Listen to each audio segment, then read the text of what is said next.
Welcome to this online Bible study on Galatians chapter 2, verses 15 through 16. And these two verses here are going to answer a very simple but all-important question for us. How can we be made good enough for God? Now that may seem like an odd question, but I'm going to suggest that these two verses down here, these two verses we're going to look at, answer that question right there and tell us how we can be good enough for God. So let's go ahead and look at these two verses in their context right now. But before we get started, we need to define some terms here. We first need to define this idea of being good enough for God. The term used here in the Bible is justified. And we're going to see it in this text. How can we be justified before God? So let's define what justification is. And that's what we're really talking about here when we're talking about being good enough for God. So what is justification? You know, it's just one of these big theological words in the Bible. Well, it has a positive and a negative meaning. Negatively, justification means not guilty. It's a legal term, really. When we're not guilty before God. In other words, God looks at us. If we're justified, it means that God is kind of like the judge. He looks at us and he passes a judgment on us that says not guilty. So that's a negative. It's really a positive, but it's also kind of a negative in referring to not guilty. So if you're justified, if you're good enough for God, that means you're not guilty before him. And on the positive note, it means that you are 100% innocent.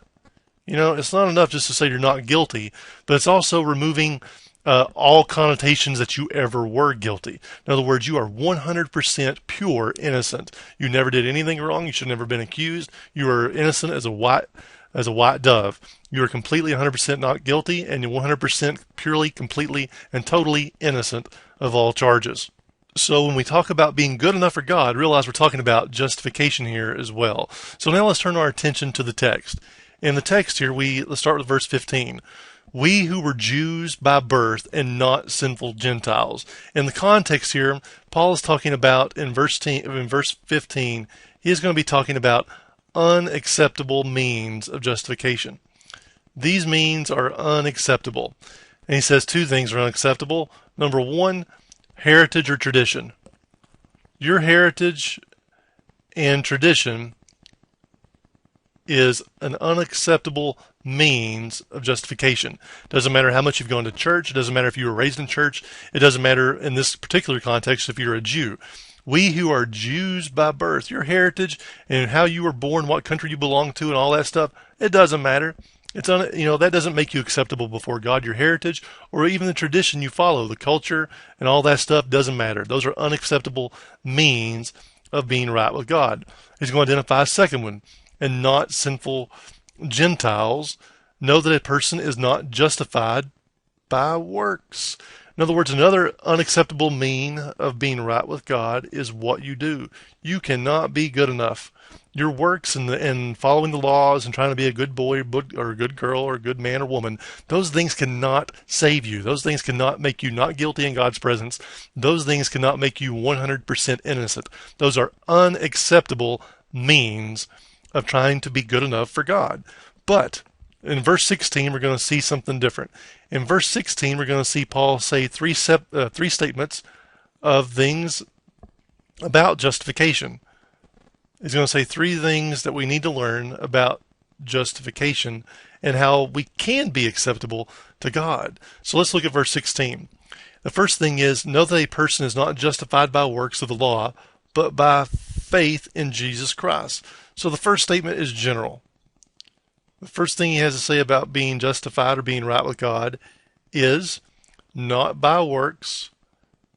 It's not by works, but faith in Jesus Christ that makes us acceptable to God.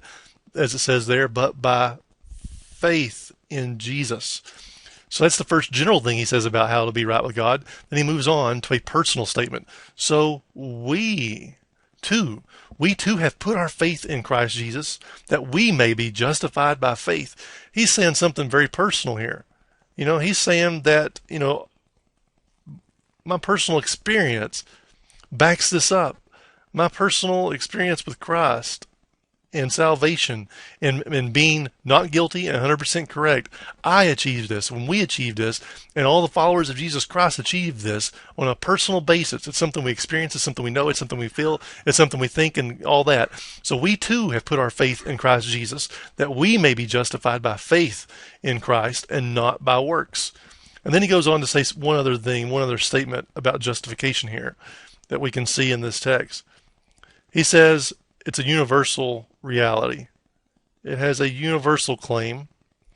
And we see that at the end of the verse of 16.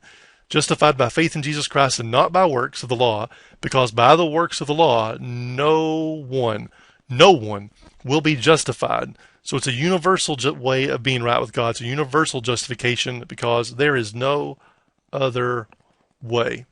There is no other way of salvation, no other name under heaven by which men and women can be saved, only through faith in Jesus Christ. It's only through faith in Jesus Christ that we have a chance of being justified by God and an assurance of being justified by God and the hope of salvation. The only way we can be good enough for God and not guilty in His presence and 100% innocent is through faith in Jesus Christ. So what do we learn here? How can we be good enough for God? Number one, we got to know that it's not through what we do. It's not what we do. We can't be good enough. Our heritage, our tradition, our country, our culture, our works, all the good stuff we try to do and all the good we try to do for people, it's not by what we do. Instead, the second point is what we have to realize, and this is how we can be good enough for God, and that is only, underline that, only through faith in Christ. It's only through faith in Christ that we can be good enough for God. As we place our faith, total trust, and complete reliance on Him, then God looks at us and says, you know what? You are not guilty. You are 100% innocent. Because when God looks at us, and if we have our faith and trust and complete reliance in Jesus Christ, then God sees Jesus in us. He sees His life living in us, and then we can be good enough for God.